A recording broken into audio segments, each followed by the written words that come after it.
Desde niño me he pasado largos años creyendo en un rincón de la mente que en algún lugar de las calles de Estambul, en una casa parecida a la nuestra, vivía otro Orhan que se me parecía en todo, que era mi gemelo, exactamente igual a mí.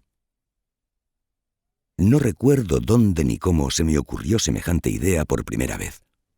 Muy probablemente se me grabara como consecuencia de un largo proceso tejido de malentendidos, coincidencias, juegos y miedos. Para poder explicar lo que sentía cuando aquel sueño empezaba a centellear en mi cabeza, voy a contar uno de los primeros momentos en que lo noté de manera más clara. Cuando tenía 5 años, me enviaron durante un tiempo a otra casa. Mis padres, después de una de sus peleas y separaciones, se habían reencontrado en París, y a mi hermano mayor y a mí, que nos quedamos en Estambul, nos separaron. Mientras mi hermano se quedaba en Nişantaşı, en el edificio Pamuk, con mi abuela paterna y el grueso de la familia, a mí me enviaron a casa de mi tía materna, a Jihandiz. En una de las paredes de aquella casa, en la que siempre fui recibido con cariño y sonrisas, estaba colgado el retrato de un niño pequeño enmarcado en blanco. De vez en cuando, mis tíos me señalaban el retrato de la pared y me decían sonriendo: «Mira, ese eres tú». Aquel niño tan mono, de ojos enormes, sí, se me parecía un poco. Además, llevaba en la cabeza una de esas gorras que yo me ponía cuando salía a la calle, pero no obstante, sabía que aquella no era exactamente mi imagen. En realidad, era una reproducción kitsch procedente de Europa de un niño muy mono. Siempre lo pensé. ¿Podría ser ese otro Orhan que viviera en otra casa? Pero ahora yo mismo había empezado a vivir en otra casa. Era como si, para que pudiera encontrarme con ese doble que vivía en otro lugar, yo también hubiera tenido que mudarme. Pero no me hacía en absoluto feliz aquel encuentro. Quería volver a mi auténtica casa, al edificio Pamuk.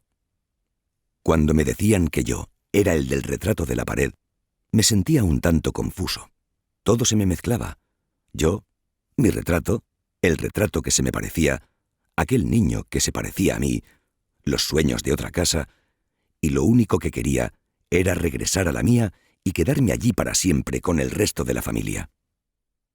Por fin se cumplieron mis deseos, y poco después volví al edificio Pamuk. Pero la idea de que en otra casa de Estambul vivía otro Orhan nunca me abandonó.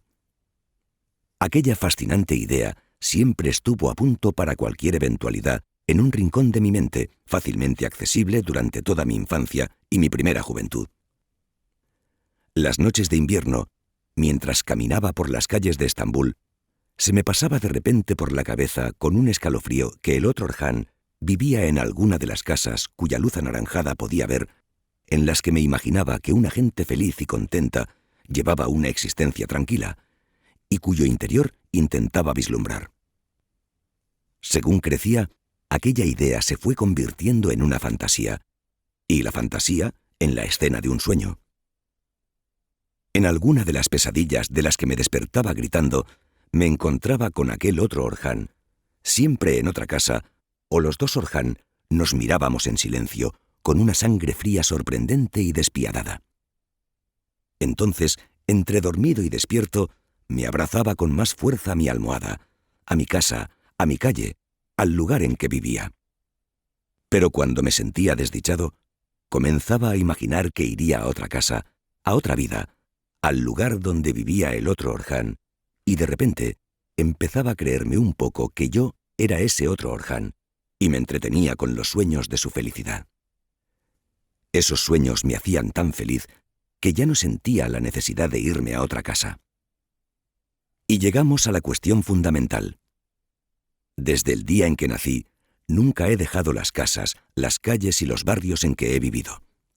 Sé que el hecho de que 50 años después siga viviendo en el edificio Pamuk, a pesar de haber residido entretanto en otros lugares de Estambul, el mismo lugar en que mi madre me cogió en brazos y me mostró el mundo por primera vez, y donde me hicieron las primeras fotos, tiene que ver con la idea del otro Orhan en otra parte de Estambul, con ese consuelo.